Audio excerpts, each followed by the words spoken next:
Have you ever wondered what happens to the soul of someone who's always held the world together? You held too much. The spinning plates, the silences of others, the bridges only you crossed. It was all heavy, but no one noticed. Strength became habit. Renunciation became your way of existing. And while everything outside seemed balanced, inside, you had already begun to fall. Quietly, the collapse began. First came a fatigue that never left, then a silence inside your chest that answered nothing. Words grew distant, like echoes in empty corridors. Until one day, holding up yet another day that wasn't yours, you realized you were absent inside your own body. You walked the streets like a lighthouse turned off, guiding invisible ships through oceans that no longer belonged to you.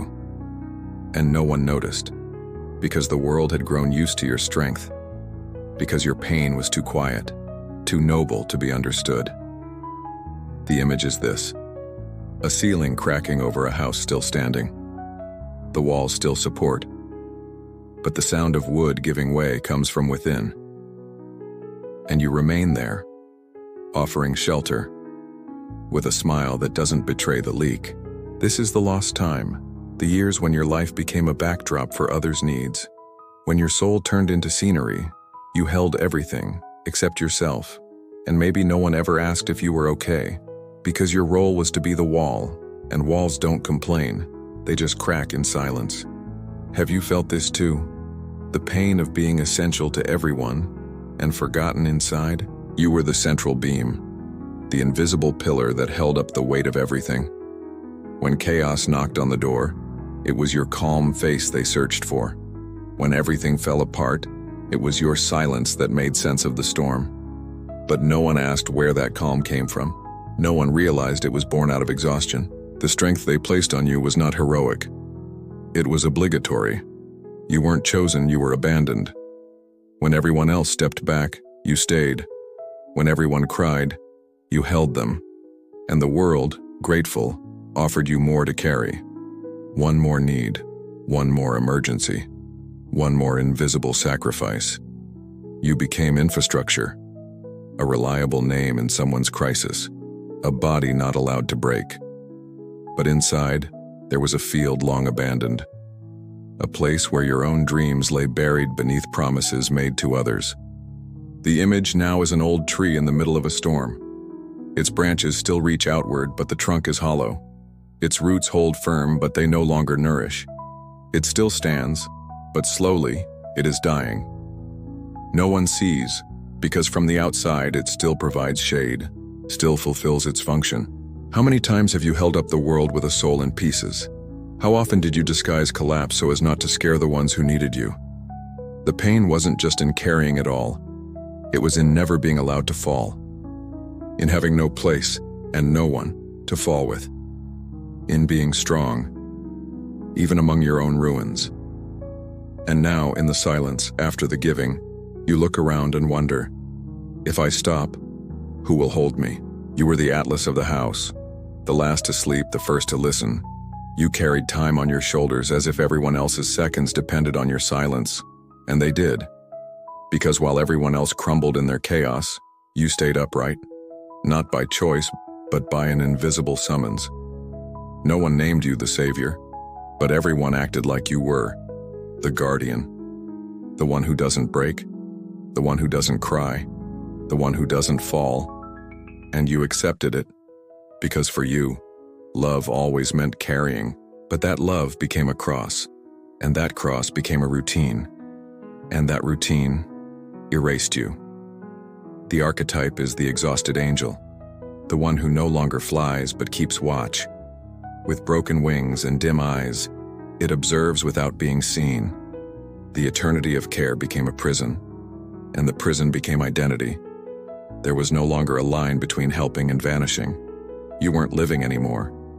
You were keeping others alive. Slowly the soul began to fade. Not with screams, but with small disappearances. Forgetting what once made you laugh. Canceling things that were only for you. Silencing your hunger, your pain, your name. And the world, always hungry, kept asking for more. When did your existence become an altar for everyone else's urgency? When did you become a place and no longer a person? Your exhaustion became sacred because no one respects the fatigue of those who always held it all.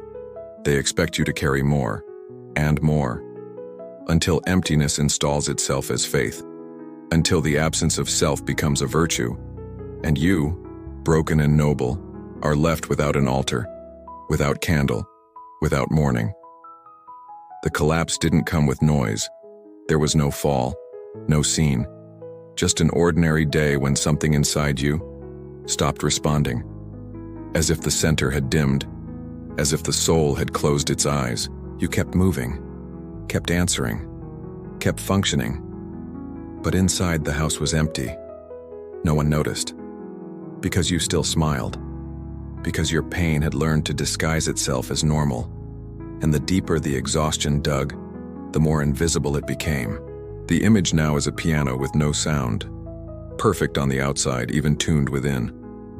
But there is a hidden fracture, deep and quiet, that prevents any note from playing. The hands still press the keys, but no music comes. And no one knows. Only you, who feel the echo of what no longer speaks. The body began to speak. Not with screams, but with absences. A forgotten word here. A weariness that never lifts. An unnamed anxiety. The tightening in your chest. The weight of a world that's too much, even when it's small. But how do you explain what you barely understand? How do you ask for help when your identity was built on silence? How do you fall when falling means abandoning everyone you swore to protect? You became a hostage to your own strength, a prisoner of your own care, and now no one knows how to help you. Because they still believe in the old image, the strong one, the stable one, the reliable. But inside there is only debris, and you walk among the ruins as if searching for traces of yourself. The floor no longer holds. The breath won't come. The world you held now rests entirely on you. And maybe, deep down, what you need most is to be seen without having to explain, to fall and still be worthy. You didn't fail. You just got tired of holding a world that never asked if you still wanted to be there. Sometimes the greatest courage isn't to keep being strong. It's to allow something in you to unravel, to let go of the rigidity, to let the silent tear fall, to dismantle the altar of sacrifice, stone by stone, until you finally see the empty space where you once existed. And in that emptiness, something new may begin. A presence that doesn't carry, that doesn't fix, that simply is. The final image is of an old wall covered in moss slowly crumbling under the touch of rain. There is no tragedy. There is beauty in the collapse. There is dignity in the ruin. Because only those who've held the impossible know the sacredness of allowing themselves to fall. You are not a failure. You are human. And the human breaks, fades, goes quiet, but also begins again. Slowly. Without pressure. Without purpose. Maybe now is the time to no longer be the harbor, nor the lighthouse, nor the shoulder that carries. Maybe now is the time to be ocean, to let the waves take the old weight, to let the salt heal what the world has worn, to let the wind say what you never had time to hear. You no longer need to prove your strength. What you need is to rest within yourself. If this video touched the exhaustion you've been carrying in silence, leave a phrase in the comments that speaks for you now. Not to explain, but to exist. Write it as if you were lighting a candle for yourself. Share this video with someone who's been holding the world alone for far too long. And if you wish to keep unraveling the silent threads of your soul, subscribe now. You are not your strength. You are what remains when it finally breaks.